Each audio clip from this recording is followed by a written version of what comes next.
je m'inscris là, dans le prolongement de ce que vient de dire Philippe, avec peut-être quelques angles différents. C'est-à-dire que il a eu raison de rappeler la difficulté que nous avons en France spécifique et quasiment de nature constitutionnelle à hiérarchiser les collectivités et aller vers ce qu'il a, à juste titre, appelé des vraies autorités organisatrices d'un certain nombre de politiques publiques.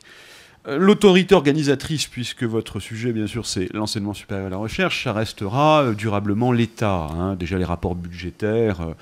Donc tout de suite, mettons de côté l'idée qu'il n'y a même pas de revendication dans le champ des collectivités de dire on va se substituer à l'État dans l'organisation générale de l'enseignement supérieur. En revanche, d'avoir une capacité complémentaire à agir et avoir sur des points particuliers de cette politique publique des responsabilités croissantes, là il y a des revendications des collectivités et des revendications rivales, notamment, ça a été bien évoqué, entre les grandes agglomérations, les métropoles, qui restent des intercommunalités, même si on a maintenant un substantif, on aimerait bien d'ailleurs un substantif général plutôt que établissement public de coopération intercommunale. Bon.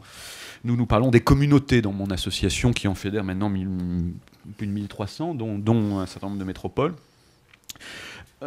Qui restent des établissements publics, mais comme vous le savez, ce qui distingue un établissement public intercommunal aujourd'hui, une collectivité, ça devient ténu, hein, puisque les élus sont élus d'une certaine façon par les citoyens maintenant, les élus intercommunaux, à travers un système un peu bâtard, hybride de fléchage, mais qui reste juridiquement du suffrage universel. La clause générale de compétence qu'a évoquée Philippe Estève vient d'être supprimée, et là, c'est pas après avoir été réintroduite dans la loi, parce que le gouvernement a fait des allers-retours aussi qui complexifient le suivi de ces réformes. Il a changé de point de vue entre le gouvernement Ayrault et le gouvernement Valls, puisqu'on avait restitué la clause générale de compétence aux départements et régions. Finalement, le nouveau gouvernement, le gouvernement de Manuel Valls, est revenu sur ce point et a supprimé à nouveau cette clause générale de compétence. Donc de ce point de vue, il y a quand même un événement majeur, et c'est important parce que vous avez souvent beaucoup de relations avec les conseils généraux, et il faudra voir ce que dira le juge administratif demain sur la capacité à agir des départements sur les questions d'enseignement supérieur et de recherche. Donc il y a quand même des modifications, mais ce que je voulais dire, c'est que cette notion de clause générale de compétence qui qualifiait une collectivité au sens constitutionnel du terme, maintenant n'est plus une propriété d'une collectivité, puisqu'on a deux niveaux de collectivité mentionnés par la Constitution, la région et le département, qui n'ont plus de clause générale. Donc les intercommunalités deviennent finalement des collectivités, même si elles n'ont pas encore le titre, dans la pratique, et même avec des prérogatives de plus en plus larges, avec des compétences qui proviennent des délégations des communes, des transferts des communes, mais aussi des compétences qui sont de plus en plus dévolues directement, et on le voit avec les métropoles, par le législateur. Ce que nous souhaitions, je ne vous cache pas, dans ces réformes, c'est de donner à l'ensemble des grandes agglomérations, au-delà des seules métropoles, une capacité à agir. Je ne dis pas une capacité d'autorité organisatrice, mais une capacité à agir en soutien de l'enseignement supérieur et de la recherche. Les communautés urbaines et les métropoles ont vu reconnaître ce pouvoir de plein droit par la loi sur les métropoles de janvier 2014, et nous avons fait des amendements pour essayer d'élargir aux grandes agglomérations, notamment chefs-lieux de région qui ne seront pas métropoles, cette capacité à agir de plein droit.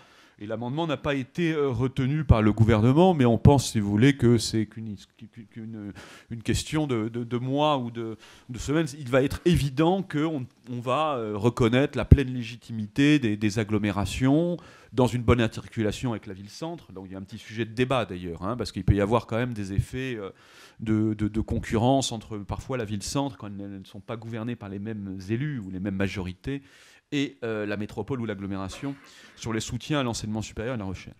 Donc ce n'est pas une compétence, encore une fois, organisatrice de l'ensemble du champ de cette politique publique que revendiquent les collectivités, mais vraiment une volonté, parce que vous en avez largement débattu ce matin, une volonté de soutenir plus fortement, et c'est une bonne nouvelle pour vous, me semble-t-il, le déploiement, l'essor de l'université, des laboratoires de recherche dans les territoires, tant il est évident pour tout le monde maintenant que c'est évidemment des atouts absolument, et c'est pour ça que c'est un champ éminemment concurrentiel, des atouts fondamentaux d'un territoire, quelle qu'en soit la définition, pour en revenir sur ce sujet, que d'avoir en effet des ressources universitaires, un rayonnement universitaire, la présence d'une vie étudiante, d'un public étudiant, d'un public enseignant également, de chercheurs dans un territoire. Tous les territoires sont en effet, peut-être trop d'ailleurs, mis en concurrence. Et d'ailleurs, c'est un reproche que nous adressons aux agences de l'État, je dirais même à Yves Stadberger, au programme d'investissement de l'avenir, c'est de mettre en concurrence très fortement les territoires. Et souvent, on entend du côté de l'État, même si j'aime pas du tout le jeu de rôle, État, collectivité, dans les colloques, etc. Mais il faut bien voir qu'il y a eu une politique pendant 10 ans, à peu près, de mise en concurrence systématique par les appels à projets. Vous le connaissez dans le monde universitaire, dans les collectivités, c'est pareil. Les agences nationales ne procèdent que comme ça. Et après, on s'étonne que les élus, finalement, aient une logique éminemment concurrentielle pour essayer de défendre ce pourquoi ils ont été élus, c'est-à-dire c'est leur mandat d'élu, c'est la promotion de leur territoire, c'est le bien-être de leurs concitoyens, etc. Donc ce qu'on peut attendre des textes nouveaux, c'est d'essayer de réguler ces concurrences, non de les faire disparaître, c'est impossible de les faire disparaître. Il y a de la concurrence entre niveaux de collectivité, parce que ce sont des affirmations de leadership, de visibilité médiatique, de pouvoir aussi, hein. Il y en a dans l'université, il y en a dans le monde de l'entreprise, on ne voit pas pourquoi il n'y en aurait pas dans la politique. Donc il y a des effets de concurrence horizontaux, ou horizontales, entre niveaux de collectivité de même rang, et puis il y en a aussi verticales. Alors est-ce que ces lois permettent quelques progrès en termes de régulation ? Je dirais que ces lois brodent, de même que la loi des gouvernements précédents, de l'ancienne législature, qui, avec la loi de 2010, essayait d'aller dans ce sens, toujours sur le même schéma, fait 50 ans. Mais vous le savez aussi, parce qu'en 68, il me semblait qu'il y avait une loi sur l'autonomie des universités, puis on a mis un peu de temps à avancer dans cette direction. Bon, mais les lois des années 60, qui créaient les communautés urbaines, ça s'appelait les métropoles d'équilibre à l'époque, qui essayaient de régionaliser la structure de l'État à travers les préfets de région et puis les CODER, les conférences de développement régional, qui inspirent d'assez près les conférences territoriales de l'action publique d'aujourd'hui. C'est-à-dire qu'on refait, si vous voulez, un peu toujours sur le même schéma modernisateur depuis 50 ans, un peu les mêmes réformes, et on voit bien, pour les raisons qu'a évoqué Philippe, c'est qu'il y a des résistances des niveaux intermédiaires. Résistance des communes en France parce que c'est le niveau fort de notre administration locale, la commune, le maire, au niveau fiscal, au niveau juridique, au niveau là, pour le coup, il y a des schémas très très forts, des schémas, notamment des plans d'urbanisme à très très fort effet juridique sur les particuliers, les ménages, même sur la valorisation du foncier. Bon. Donc il y a quand même des schémas qui comptent dans la vie locale. C'est là où il y a un niveau fort, et on a un mal fou à faire la réforme de notre administration municipale, qui se caractérise par un degré d'émiettement sans pareil en Europe. Alors on a quand même progressé, parce que je ne voudrais pas qu'on reste en fin d'après-midi sur une tonalité un peu franco-française aussi, de scepticisme sur nos réformes, on est mauvais. Il faut voir aussi les points positifs. D'abord, les points positifs, c'est que la carte intercommunale, elle est faite quand même. Les intercommunalités, apprivoisée par les maires, elle ne s'est pas faite contre les maires, qu'on ne nous raconte pas de fadaises, c'est quand même très largement eux qui pilotent le processus. Mais les communes ont appris quand même à... Et d'ailleurs, ce modèle a tellement réussi en France, donc on n'a pas su fusionner les communes, de même qu'on ne sait pas fusionner les universités, on a fait des communautés, et ces communautés intercommunales servent à inspirer la réforme universitaire, les presses, puis maintenant les communes, ça a inspiré les communautés hospitalières de la loi HPST, on s'en inspire un petit peu, c'est des formes coopératives, avec des degrés de mutualisation plus ou moins avancés, et qui vont poser un peu partout la question des relations entre l'unité de base et l'échelle de mutualisation. C'est ce qui inspire aussi la réforme du monde consulaire, que vous croisez de temps en temps dans vos universités, parce qu'elle concourt aussi au développement universitaire, et notamment elle pilote les écoles de commerce. Donc c'est le monde consulaire, la réforme consulaire, finalement, s'inspire aussi un peu des mêmes... Donc on est tous un peu dans les mêmes réflexions organisationnelles. Et bien sûr, moi, je ne crois plus au grand soir, à la grande réforme qui va tout régler, parce que j'en suis à ma 4e à peu près. Avant, j'étais à la Datar. Bon. Donc je vois toujours la politique des petits pas, mais malgré tout, par rapport à il y a 10 ou 15 ans, il me semble quand même qu'il y a des progrès sensibles. Et qu'on est à un moment qui s'expliquera surtout par la crise budgétaire, qui va surtout finalement, qui sera l'aiguillon de la vraie réforme, c'est qu'il va y avoir des recentrages sur les cœurs de métier, tout le monde ne pourra plus tout faire. L'abandon par les départements de leurs interventions dans le domaine économique, finalement, qui était pour moi impensable il y a 10 ans, on l'avait vu avec les réformes de l'acte 2 de la décentralisation du gouvernement Raffarin, ils se sont finalement assez peu battus pour le garder. Alors il faudra voir s'ils veulent rester encore très leaders, il y aura quelques conseils généraux qui diront... ça ou la mort, mais beaucoup vont, à mon avis, se retirer progressivement, tant ils sont aujourd'hui accaparés par les services aux personnes et bien sûr leurs compétences qui les asphyxient financièrement de l'action sociale. Donc on va aller quand même vers 2 niveaux majeurs, le niveau local, communalo-intercommunal, avec parfois des des subtilités de rédaction de statut, mais on va aller de plus en plus vers des compétences, une ingénierie métropolisée ou intercommunalisée au niveau de l'agglomération. Il restera beaucoup de sujets avec la ville, avec la ville-centre, ou la commune périphérique, parce que c'est parfois des communes périphériques qui accueillent des sites. Et d'où l'enjeu d'avoir quand même une vision un peu intercommunale des choses dans un bassin de vie, si vous voulez. Et puis, le niveau régional. Alors, le niveau régional, maintenant, il est confronté, pour les non-gardiens affiliés, c'est que souvent, on a fait un pas en avant dans la régionalisation, mais il y a eu aussi des tas de contre-feux. Les contre-feux, ça a souvent été la montée au créneau, mais là, ils sont un peu en train de revoir mais des départements, des niveaux intermédiaires. Même les villes, intercommunalités ont peur du pouvoir régional. Notre association est un peu spécifique sur ce point. Elle a une culture pro-région et pro-intercommunalité. Donc on a trouvé un accord avec l'Association des régions de France, c'est pour des raisons historiques, mais on a toujours pensé à une réorganisation territoriale, vraiment sur le couple intercommunalité-région. Mais nos amis de l'Association des grandes villes, par exemple, au départ, s'est beaucoup battu contre le pouvoir régional. Et on le retrouve un peu dans la loi sur les métropoles, où il y a une concurrence très très forte, très frontale, que nous avons essayé d'apaiser entre les compétences des métropoles, j'y reviendrai brièvement, et les compétences des régions. Il y a en effet là des textes à notre point de vue assez mal ficelés, qui ont trop mis en exergue l'affrontement sur un libellé des compétences trop semblables entre métropole et région, alors que de notre point de vue, il y a des points d'articulation. Il y a eu un rapport de M. Cohen, ancien maire de Toulouse, remis au gouvernement sur ce sujet. Il y a finalement des recentrages, même dans le champ universitaire, dans le champ du développement économique, région et métropole ou agglomération, j'y reviendrai, n'ont pas vocation, de mon point de vue, à faire la même chose. Donc il y a bien sûr des ratés certainement dans ces textes, mais il y a quand même en ligne de mire, à l'horizon de 5 ou 10 ans, l'affirmation de deux niveaux majeurs, le niveau régional, le niveau intercommunal. Alors, le niveau régional, parle-t-on de l'espace régional ?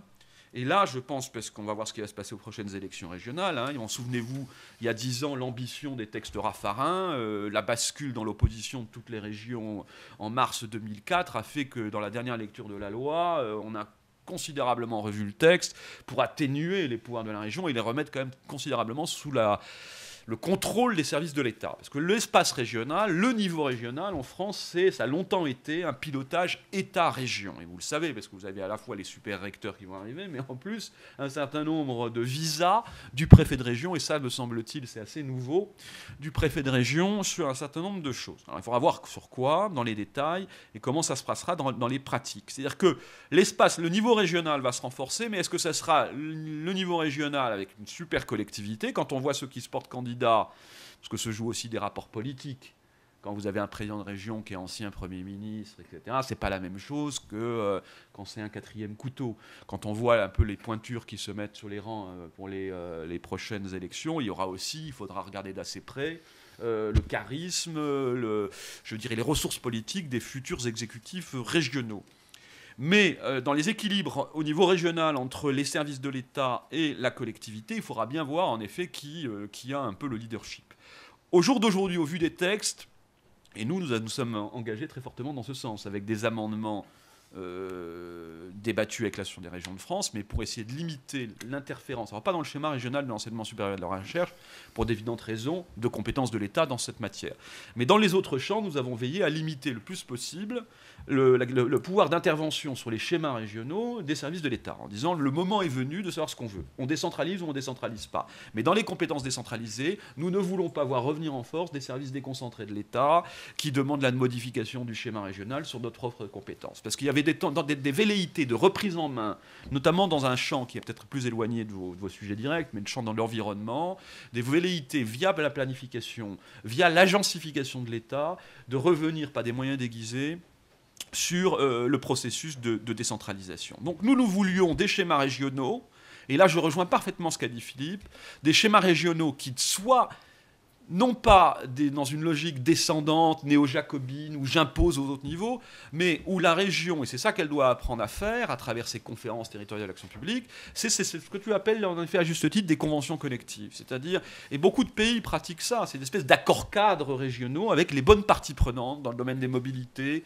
pour arriver à s'entendre sur des finalités. Et ça peut avoir des effets beaucoup plus structurants que d'essayer de rester dans cette hiérarchie des normes, cette pyramide de documents, de rapports, rapport de compatibilité que le juge administratif met à peu près 4 ans à définir. Donc nous préférions dire non, essayons de fabriquer de la politique régionale, et nous pensons que l'espace régional est pertinent pour l'enseignement supérieur, peut-être pas pour tout. Dans le domaine des services publics locaux, on a dit le niveau départemental est très bien, et on fera des schémas départementaux. Mais sur l'enseignement supérieur, ancienne région, on n'est pas fanat, notre association, des grandes régions à 13 départements.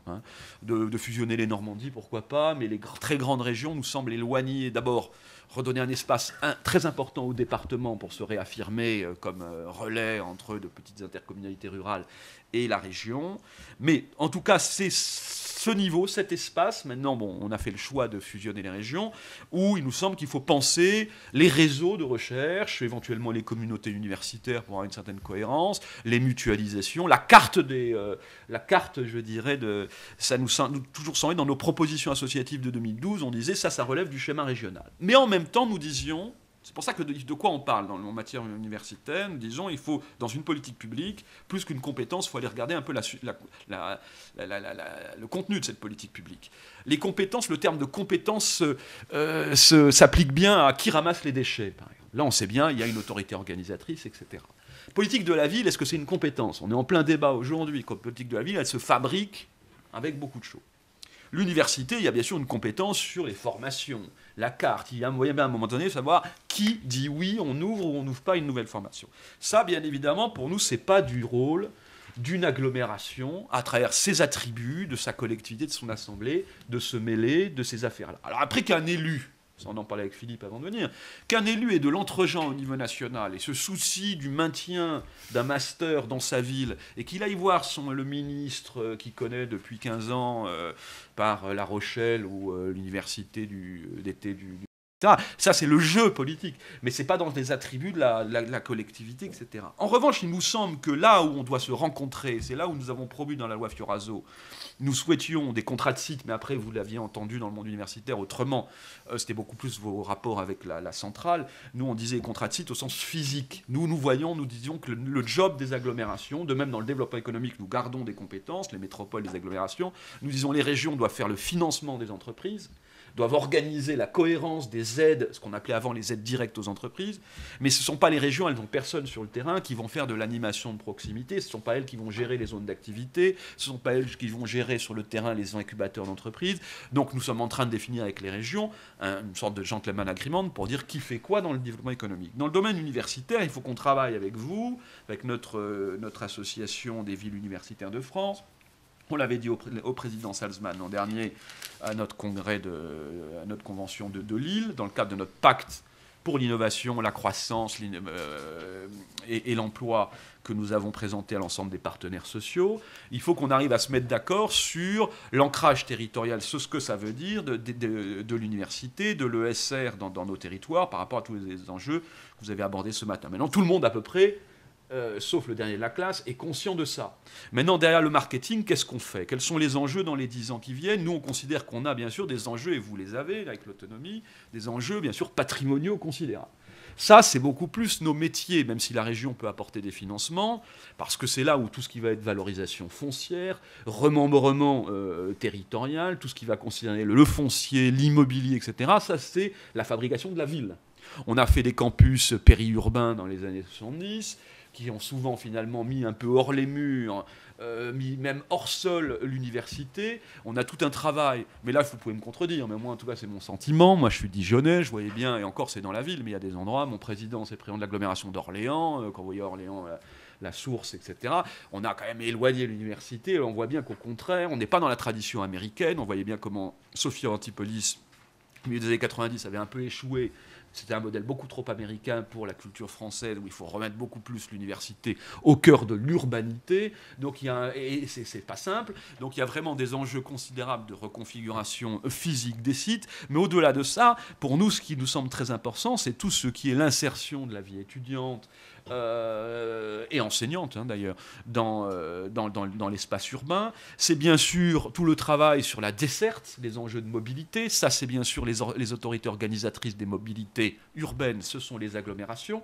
La région ayant un rôle très important, et nous allons nous rapprocher des régions pour organiser l'intermodalité avec les TER. Combien d'étudiants sont sur les TER tous les jours? Moi, je le vois. Mais en revanche, toutes les mobilités locales, c'est le rôle des agglomérations.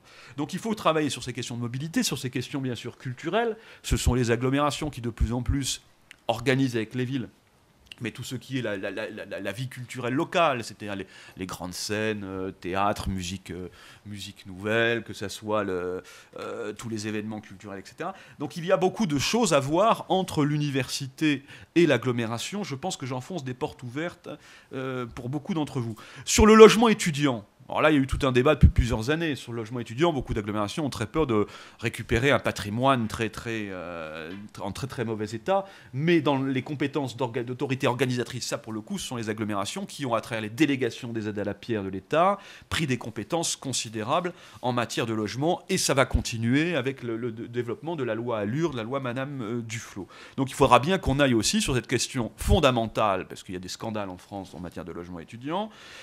Toute cette vie étudiante, tout cet écosystème de l'université, c'est un travail, un sujet, une compétence, une responsabilité, je dirais, qui reviendra de plus en plus aux agglomérations.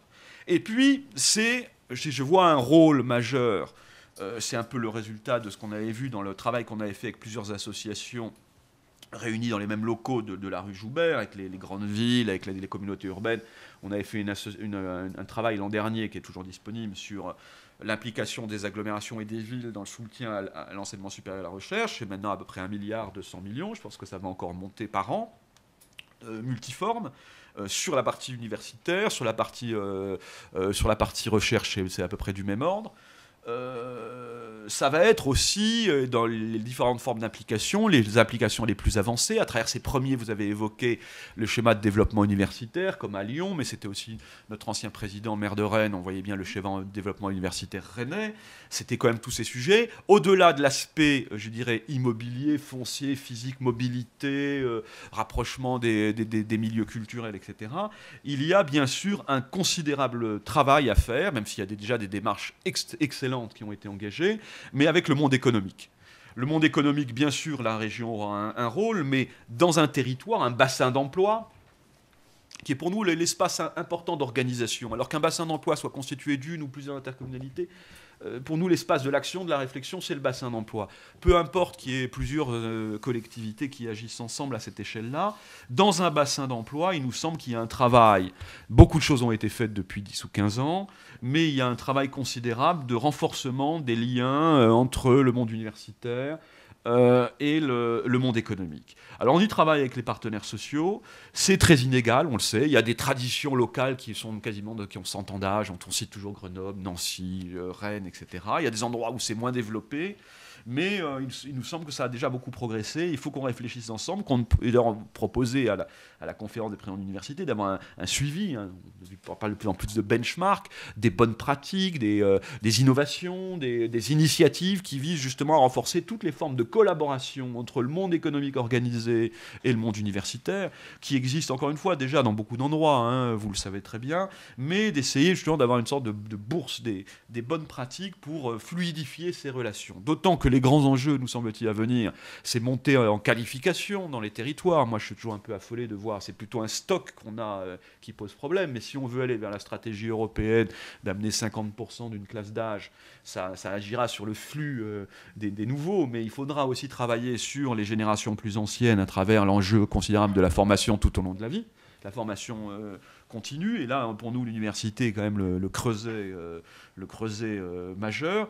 Il faut qu'on arrive vraiment à progresser dans ce domaine-là, et ça va quand même se faire avec des populations beaucoup moins mobiles qu'on le croit. C'est pour ça que nous avons beaucoup pensé à réfléchir à l'échelle du bassin d'emploi. Donc ce rapprochement, pour conclure, entre le monde économique et le monde universitaire, il nous semble que Ce rapprochement s'opère tout seul dans beaucoup d'endroits, mais que le rôle des élus locaux, qui sont d'ailleurs pas des élus tous professionnels. Moi, j'ai travaillé sous le mandat précédent avec plusieurs présidents d'agglomération qui étaient anciens présidents d'université. Je pense à Maurice Vincent, à Saint-Étienne, à Gilles de Mailly, à Amiens. Il y a aussi beaucoup d'universitaires que je croise qui sont vice-présidents d'agglomération qui suivent ces questions-là. Donc, on a aussi dans les assemblées locales une possibilité d'intervention, d'entrée du monde universitaire dans les assemblées délibérantes elles-mêmes des collectivités. Mais il me semble que les collectivités, notamment les agglomérations, vraiment les collectivités très locales, avec des soutiens de la région, mais qui seront forcément plus distants, a fortiori à l'échelle des grandes régions maintenant, doivent en effet jouer une sorte de ce qu'on appelle le rôle de tiers garant, de facilitateur de ce rapprochement entre le monde économique et le monde universitaire. Donc, pour conclure, je dirais que les grandes réformes, les différents, je ne sais même pas si on peut parler triptyque législatif, la loi sur les métropoles, la loi sur les fusions de régions et la loi NOTRe, parce qu'il y a aussi des incidences à regarder pour dans la loi Fioraso. Mais en disant, c'est cette espèce de bouquet législatif qui paraît un peu désordonné, en première analyse, a quand même, je veux repositiver, a des effets, à mon avis, de long terme plus structurants que le... Mais je suis prêt à en débattre avec Philippe, qu'on le dit. C'est-à-dire, il y a quand même si c'est décevant pour certains, une organisation... On est en train de boucler la carte intercommunale en Île-de-France. C'est un enjeu considérable, avec des grands territoires, 300 000 habitants, confédérés avec la ville de Paris, dans ce qui sera une métropole. À court terme, cette métropole sera un peu faiblement consistante, mais on sait tous qu'en 5 ou 10 ans, elle va monter en puissance. Ça va quand même être une révolution institutionnelle. La transformation des principales agglomérations françaises en métropole avec des compétences renforcées. Le renforcement, la suppression de la clause générale de compétences. Le renforcement du niveau régional, avec le petit bémol, savoir est-ce que ce sera la collectivité régionale qui prendra vraiment le leadership ou est-ce que ce sera toujours une sorte de co-administration État-région, ça l'avenir le dira. Mais je pense que quand même il y a des points d'accroche, de rationalisation, de simplification qui sont intéressants, des opportunités pour vous. Alors après, la question de la compatibilité du schéma de développement universitaire local avec le schéma régional me semble être des sujets assez théoriques. Si on arrive à bien identifier ce qu'on doit faire au niveau de l'agglomération, quelles sont les compétences à solliciter à cette échelle-là, et quels sont les autres sujets qui devront être traités au niveau régional. Il y aura certainement des effets de chevauchement sur quelques points, mais dans l'ensemble, il me semble que ce n'est pas tout à fait les mêmes sujets qu'on devra vraiment traiter dans un schéma de développement universitaire local et dans un schéma régional d'enseignement supérieur. Alors après, ce qui est certain, et là je rejoins Philippe, c'est qu'il y aura je reviens sur mon sujet de concurrence territoriale, c'est certain qu'on est à la veille,